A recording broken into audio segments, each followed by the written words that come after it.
ओम शांति। ओम शांति। आज की तारीख है 1 जून 2021। जून मास का पहला दिन। साकार महावाक्य। बाबा कहते, मीठे बच्चे, ये सारी विश्व ईश्वरीय फैमिली है। यह सारी विश्व ईश्वरीय फैमिली है। इसलिए गाते हैं, तुम मात पिता हम बालक तेरे। इसीलिए गाते हैं, तुम मात पिता हम बालक तेरे। तुम अभी प्रैक्टिकल में गॉडली फैमिली के बने हो। तुम अभी प्रैक्टिकल में गॉडली फैमिली के बने हो। बाबा कहते, मीठे बच्चे, यह सारी विश्व ईश्वरीय फैमिली है। इसीलिए गाते हैं, तुम मात पिता हम बालक तेरे। तुम अभी प्रैक्टिकल में गॉडली फैमिली के बने हो। प्रैक्टिकल में गॉडली फैमिली के बने हो। है पूरी विश्व ईश्वरीय फैमिली। इसीलिए गायन भी है और गाते भी हो, तुम मात पिता हम बालक तेरे। तो सभी ये गीत गाते हैं। तो ये ईश्वरीय फैमिली है और आज हम प्रैक्टिकल में इस गॉडली फैमिली के बने हैं। आज का प्रश्न, बाप से 21 जन्मों का पूरा वर्षा लेने की सहज विधि कौन सी है? 21 जन्मों का पूरा वर्षा लेना है, उसके लिए बहुत सिंपल सी विधि है। इसको अपनाओ और 21 जन्मों का वर्षा पाओ। बाप से 21 जन्मों का पूरा वर्षा लेने की सहज विधि कौन सी है? उत्तर, संगम पर शिव बाबा को अपना वारिस बनाओ। संगम पर शिव बाबा को अपना वारिस बनाओ। तन मन धन से बलिहार जाओ। तन मन धन से बलिहार जाओ। तो 21 जन्मों के लिए पूरा वर्षा प्राप्त होगा। तन मन धन से बलिहार जाओ, तो 21 जन्मों के लिए पूरा वर्षा प्राप्त होगा। बाबा कहे, जो बच्चे संगम पर अपना पुराना सब कुछ इंश्योर करते हैं। बाबा कहें, जो बच्चे संगम पर अपना पुराना सब कुछ इंश्योर करते हैं, उन्हें मैं रिटर्न में 21 जन्मों तक देता हूं। बाबा कहें, जो बच्चे संगम पर अपना पुराना सब कुछ इंश्योर करते हैं, उन्हें मैं रिटर्न में 21 जन्मों तक देता हूं। ठीक? तो बाप से 21 जन्मों का पूरा वर्षा लेने की सहज विधि कौन सी है? उत्तर, संगम पर शिव बाबा को अपना वारिस बनाओ। तन मन धन से बलिहार जाओ, तो 21 जन्मों के लिए पूरा वर्षा प्राप्त होगा। बाबा कहे, जो बच्चे संगम पर अपना पुराना सब कुछ इंश्योर करते हैं, उन्हें मैं रिटर्न में 21 जन्मों तक देता हूं। आज का गीत है, नैनहीन को राह दिखाओ प्रभु। ओम शांति। बच्चों ने गीत सुना? बच्चों ने गीत सुना? ये भक्त भगवान को पुकारते हैं। भगवान को पूरा ना जानने के कारण मनुष्य कितने दुखी हैं। भक्ति मार्ग में कितना माथा मारते रहते हैं। सिर्फ इस जीवन की बात नहीं, जब से भक्ति शुरू हुई है तब से धक्के खाते रहते हैं। भारत में ही देवी देवताओं का राज्य था, जिसको स्वर्ग सचखंड कहा जाता था। भारत सचखंड है। भारत की महिमा बड़ी जबरदस्त है, क्योंकि भारत परम पिता परमात्मा का बर्थ प्लेस है। उनका असल नाम शिव है। शिव जयंती मनाते हैं। रुद्र व सोमनाथ जयंती नहीं कहा जाता, शिव जयंती व शिवरात्रि कहा जाता है। स्वर्ग की स्थापना करने वाला एक ही हेवनली गॉड फादर है। अब सभी भक्तों का भगवान तो जरूर एक होना चाहिए, एक होना चाहिए। सभी नयनहीन है, अर्थात ज्ञान के चक्षु व डिवाइन इंसाइट नहीं है। नयनहीन माना कौन से नयन? ये वाले नयन नहीं, ज्ञान के चक्षु व डिवाइन इंसाइट नहीं है। भगवान उवाच, मैं तुमको राजयोग सिखाता हूं। श्रीमद् भगवत गीता है मुख्य, श्री अर्थात श्रेष्ठ मत। अब तुमको बुद्धिमान बनाया जाता है, अब तुमको बुद्धिमान बनाया जाता है। दिव्य चक्षु अर्थात ज्ञान का तीसरा नेत्र दिखाते हैं। वास्तव में ज्ञान का तीसरा नेत्र तुम ब्राह्मणों को मिलता है, जिससे तुम बाप को और बाप की रचना के आदि मध्य अंत को जान जाते हो। ये जो तीसरा नेत्र है ये ब्राह्मण बच्चों को ही मिलता है। इससे बाबा को जानते हैं और बाबा की रचना माना बाप की रचना के आदि मध्य अंत को सब कुछ जान जाते हैं। इस समय सभी में दे अहंकार व 5 विकार है, इसीलिए घोर अंधियारे में। तुम बच्चों के पास रोशनी है, तुम्हारी आत्मा सारे वर्ल्ड की हिस्ट्री ज्योग्राफी को जान गई है, जान गई है। आगे तुम सब अज्ञान में थे, ज्ञान अंजन सतगुरु दिया, अज्ञान अंधेर विनाश। जो पूज्य थे वही फिर पुजारी बन पड़े हैं। पूज्य है रोशनी में और पुजारी है अंधियारे में। परमात्मा को आप ही पूज्य आप ही पुजारी नहीं कह सकते हैं, वे तो है ही परम पूज्य, सबको पूज्य बनाने वाला। उनको कहा जाता है परम पूज्य, परम पिता, परमात्मा माना परमात्मा। कृष्ण को थोड़े ऐसे कहेंगे, उनको सब गॉड फादर नहीं कहेंगे। निराकार गॉड को ही सब गॉड फादर कहते हैं। है वह भी आत्मा परंतु परम है, इसीलिए उनको परमात्मा कहा जाता है। वे परमात्मा सदैव परम धाम में रहने वाले हैं। अंग्रेजी में उनको सुप्रीम सोल कहा जाता है। बाप कहते तुम गाते भी हो आत्मा परमात्मा अलग रहे बहुकाल, ऐसे नहीं परमात्मा परमात्मा से अलग रहे बहुकाल, नहीं, ये पहले नंबर का ज्ञान है,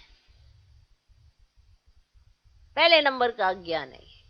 आत्मा सो परमात्मा, परमात्मा सो आत्मा कहना, ये पहले नंबर का अज्ञान है। आत्मा सो परमात्मा, परमात्मा सो आत्मा कहना। आत्मा तो जन्म मरण में आती है, परमात्मा थोड़े पुनर्जन्म में आते हैं।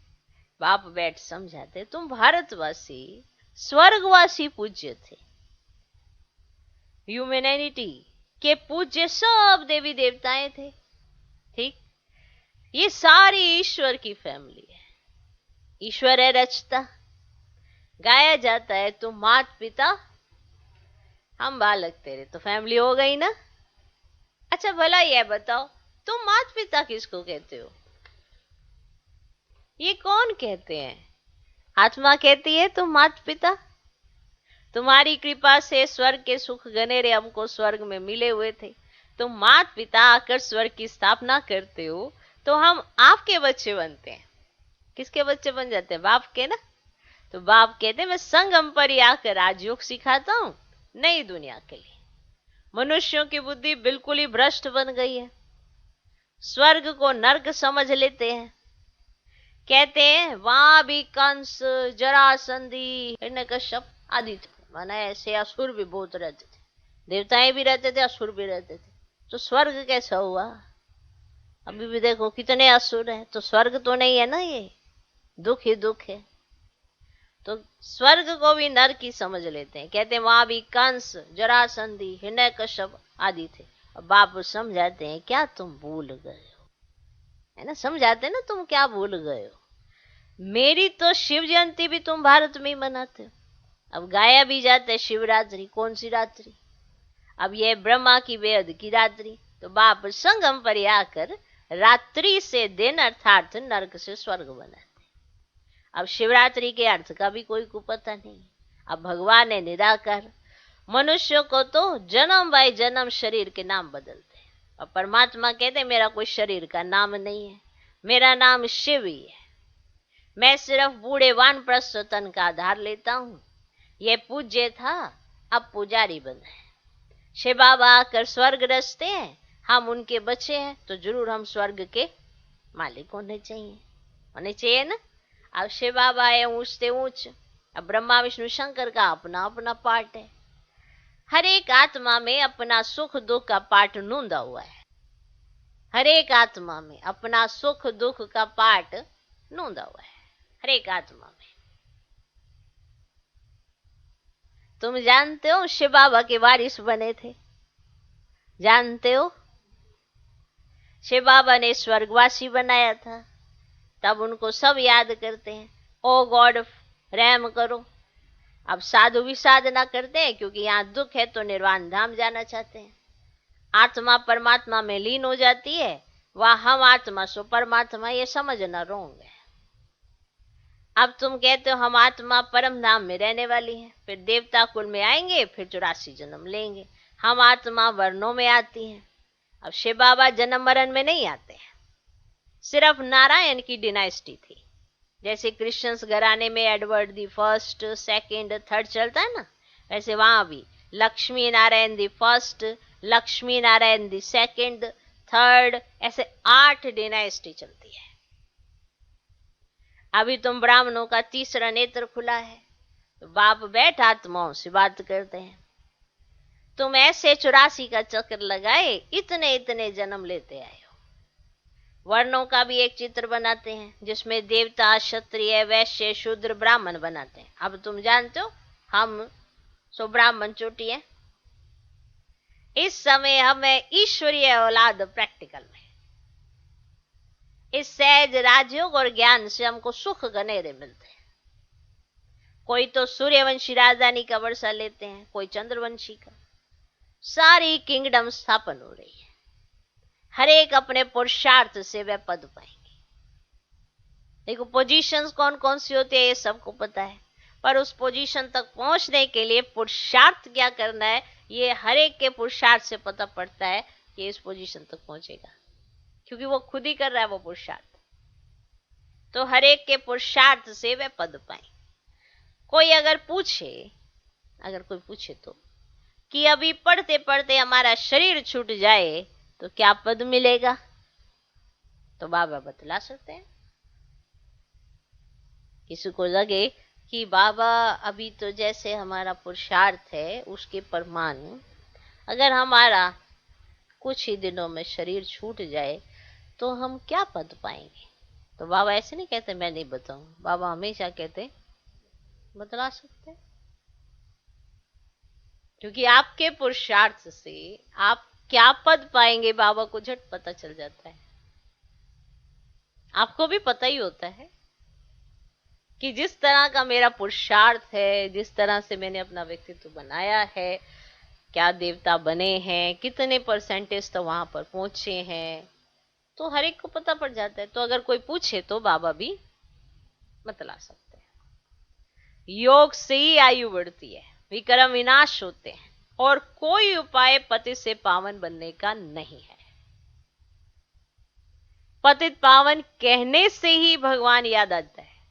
देखो, योग से आयु बढ़ती है, विक्रम विनाश होते हैं, और कोई उपाय पतित से पावन बनने का नहीं है।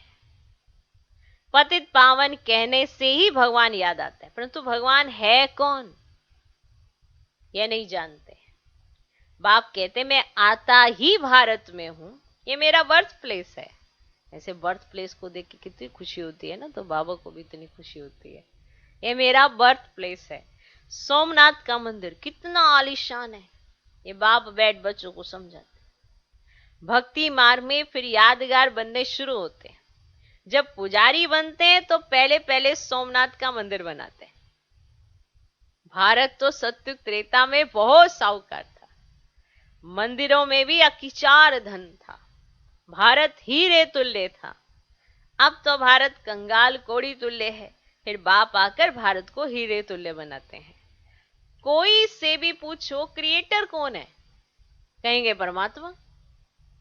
वे कहां है? वह तो सर्वव्यापी है। बाप कहते हैं सारा झाड़ जर्जरी भूत अवस्था को पाया हुआ है। किसी से कुछ पूछो, फिर उससे आगे वो आगे बता देता है, आगे से आगे, और पता किसी को नहीं होता। तो ये सारा झाड़ इस समय जर्जरी भूत अवस्था को पाया हुआ है। अपने को देखा जाता है कि हम लायक बने हैं जो बाबा मम्मा की गद्दी नशीन बन सके। बने हैं लायक कि हम बाबा मम्मा की गद्दी नशीन बन सके। ये है ही पतित दुनिया, पवित्रता है मुख्य। अब तो no health, no wealth, no happiness है। No health, no wealth, no happiness. यह है रुन्ने के पानी मिसल, माना मृग तृष्णा के समान राज्य। इस पर भी दुर्योधन की कहानी शास्त्रों में लिखी हुई है। दुर्योधन विकारी को कहा जाता है। द्रौपदियां कहती हैं हमारी लाज रखो। सब द्रौपदियां हैं ना, ये बच्चियां स्वर्ग का द्वार है। बाबा कितना अच्छी रीति समझाते हैं।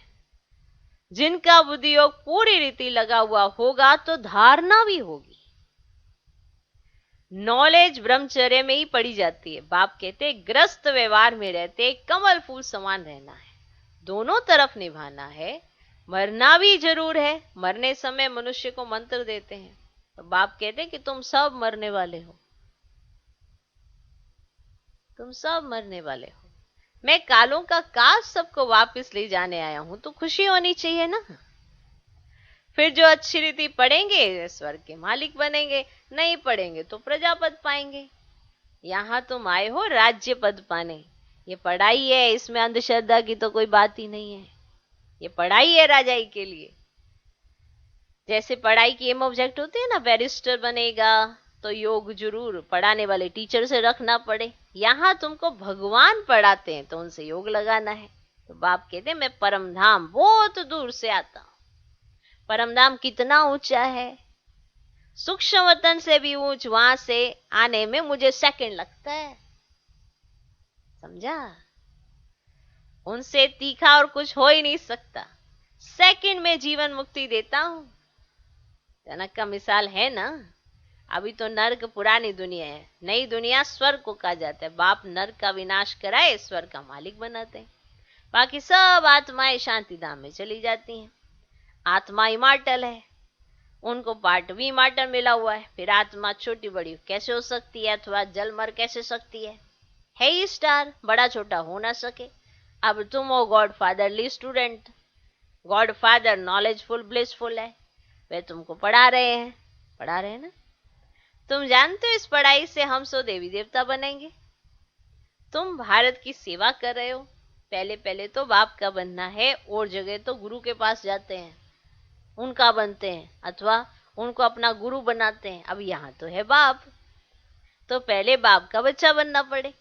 तो बाप बच्चों को अपनी जायदाद देते हैं। बाप कहते बच्चे तुम एक्सचेंज करो, तुम्हारा कखपन हमारा, हमारा सब कुछ तुम्हारा, तो ना, तुम्हारा कखपन हमारा, हमारा सब कुछ तुम्हारा। वाह वाह वाह, है ना। हमारा कखपन उनका और उनका सब कुछ हमारा। देह सहित जो कुछ है वह सब मेरे को दो, मैं तुम्हारी आत्मा और शरीर दोनों को पवित्र बना दूंगा, और फिर राजाई पद भी दूंगा। तुम्हारे पास जो कुछ है तुम बलि चढ़ा दो, तो जीवन मुक्ति मिलेगी। बाबा ये सब आपका है। बाप कहते तुम मुझे वारिस बनाओ, मैं 21 जन्म तुम्हें वारिस बनाता हूं, सिर्फ मेरी मत पर चलो। भल धंधा आदि करो, विलायत जाओ, कुछ भी करो, सिर्फ मेरी मत पर चलो। खबरदार रहना, माया घड़ी घड़ी पछाड़ेगी। कोई भी विक्रम नहीं करना, श्रीमत पर चलेंगे तो श्रेष्ठ बनेंगे।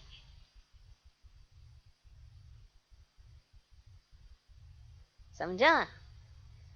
सिर्फ मेरी मत पर चलो, भल धंधा आदि करो, विलायत जाओ, कुछ भी करो, सिर्फ मेरी मत पर चलो। खबरदार रहना, माया घड़ी घड़ी पछाड़ेगी। कोई भी कर्म नहीं करना, श्रीमत पर चलेंगे तो श्रेष्ठ बनेंगे। अच्छा, मीठे मीठे सिकिलधे बच्चों प्रति माता पिता बाप दादा का याद प्यार और गुड मॉर्निंग। रूहानी बाप की रूहानी बच्चों को नमस्ते। हम रूहानी बच्चों की भी रूहानी बाप को नमस्ते नमस्ते नमस्ते। Good morning good morning good morning. धारणा के लिए मुख्य सार। पहला पॉइंट, आत्मा और शरीर दोनों को पावन बनाने के लिए, आत्मा और शरीर दोनों को पावन बनाने के लिए देह सहित जो कुछ है उसे बाप के हवाले कर उनकी श्रीमत पर चलना है। आत्मा और शरीर दोनों को पावन बनाने के लिए देह सहित जो कुछ है उसे बाप के हवाले कर उनकी श्रीमत पर चलना है।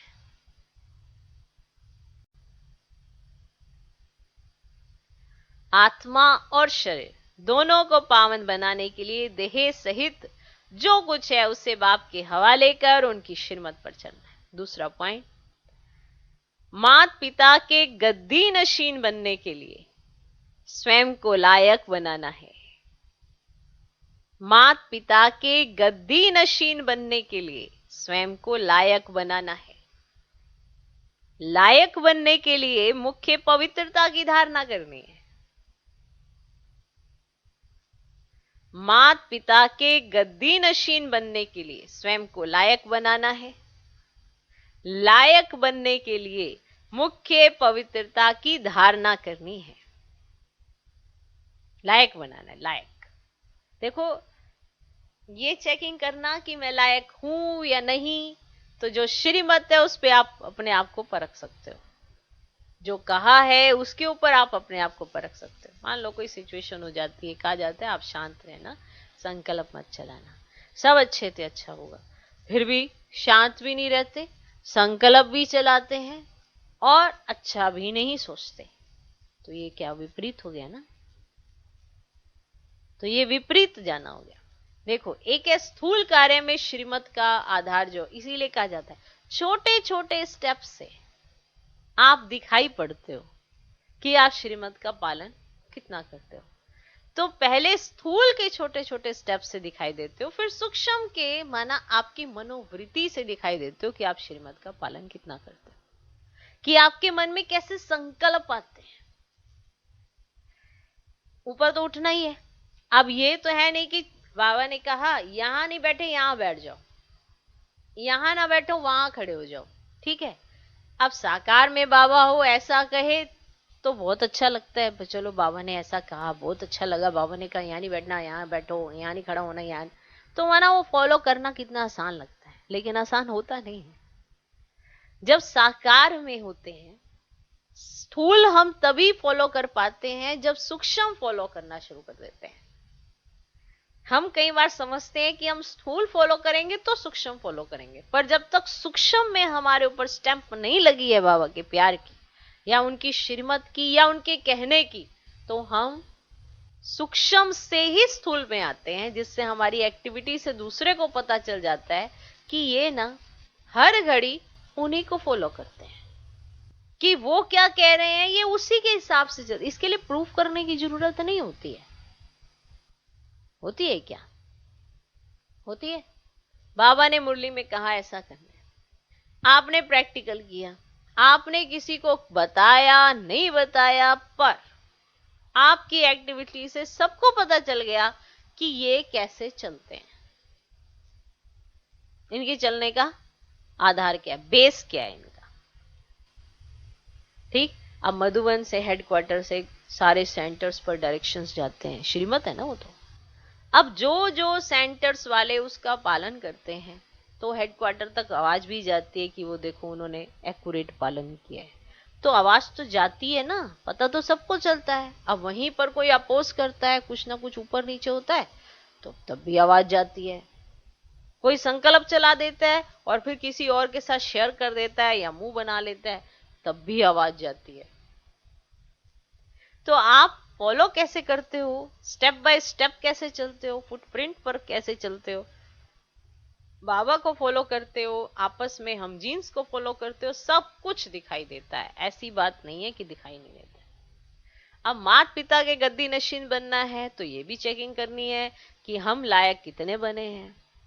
अभी अभी की बात तो याद है, लेकिन इतना समय जो बात कही है वो भूल गए तो फिर गद्दी नशीन कैसे कहेंगे? क्योंकि लायक वही जो ये याद रखे कि माता पिता ने कहा क्या है। जो घड़ी घड़ी भूल जाए तो वो उसकी स्मृति में कौन है? वही जिनकी बातें वो याद रखता है। अच्छी बात बाबा समझाते हैं, बुरी बातें दुनिया में आपको बहुत सारे मिल जाएंगे। तो किसकी बात आप सुनते हो, किसका आप फॉलो करते हो, ये आपके करने के तरीके से पता चल जाता है। और कुछ कोई लंबी चौड़ी थ्योरी नहीं है, सिर्फ आप अपने जीवन से शो कर देते हो कि आप गद्दी नशीन वाली वो वाली आत्मा हो या नहीं। यहां पे कहीं नहीं लिखा होता, पर आपकी एक्टिविटी जरूर बता देती है। ठीक, तो आज का वरदान है, निमित्त बनी हुई आत्माओं द्वारा कर्म योगी बनने का वरदान प्राप्त करने वाले मास्टर वरदाता भव।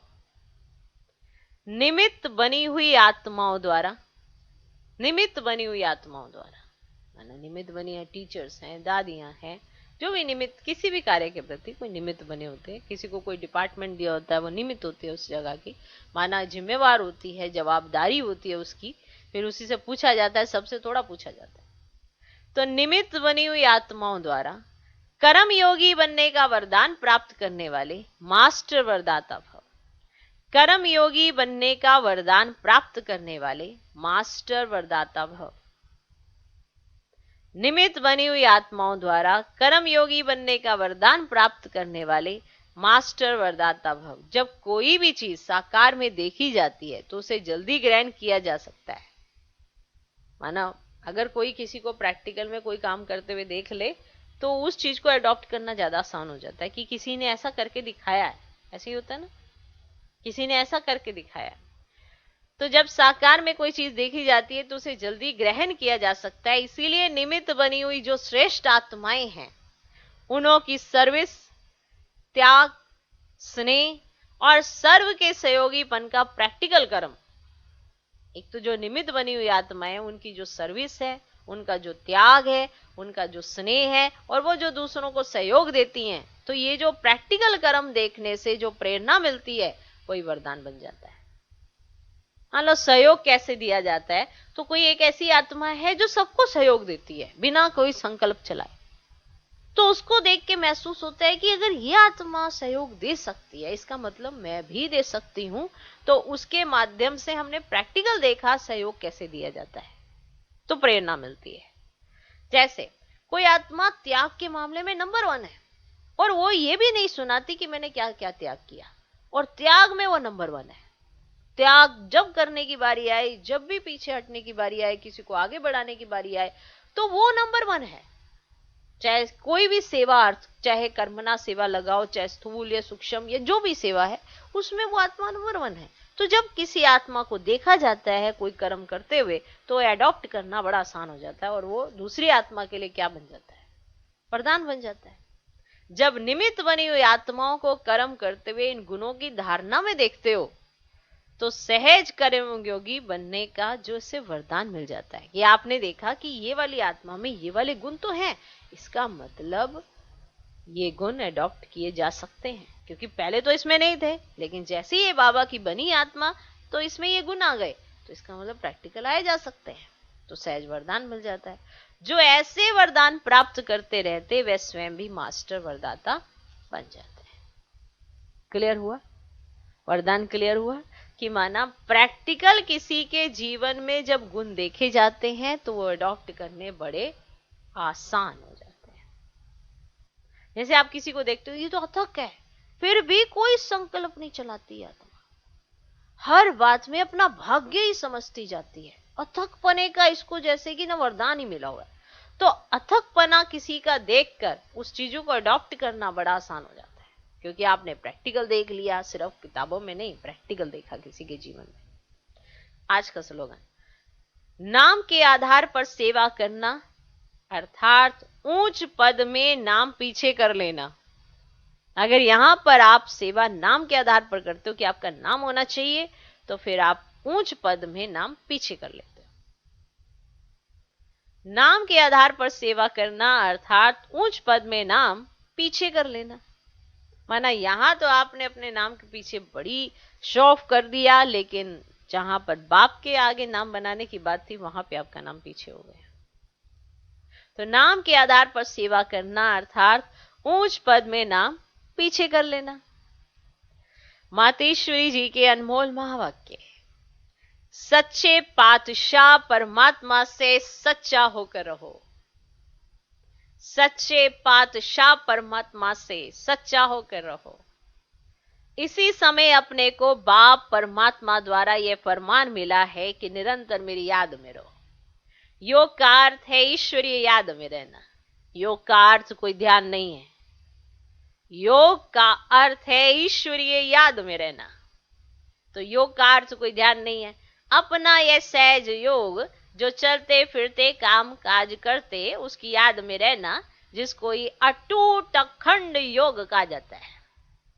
परंतु इसमें निरंतर रहने की प्रैक्टिस की दरकार है। अगर उसके फरमान पर फरमानदार हो नहीं रहेंगे, कोई कोताही करेंगे, मानवज्ञा करेंगे, तो दंड जरूर भोगना पड़ेगा। समझे? अगर उनके फरमान पर फरमानदार होकर नहीं रहेंगे, कोताही करेंगे, कुछ मानवज्ञा करेंगे, तो दंड जरूर भोगना पड़ेगा। उनका फरमान है, जैसा कर्म मैं करता हूं मुझे देख तुम भी फुट स्टेप लो। तुम भी फुट स्टेप लो, जैसे मैं करता हूं कर्म तुम भी फुट स्टेप लो, नहीं तो माया की चोट खाएंगे। सच्चे पातशाह से सच्चा होकर रहो।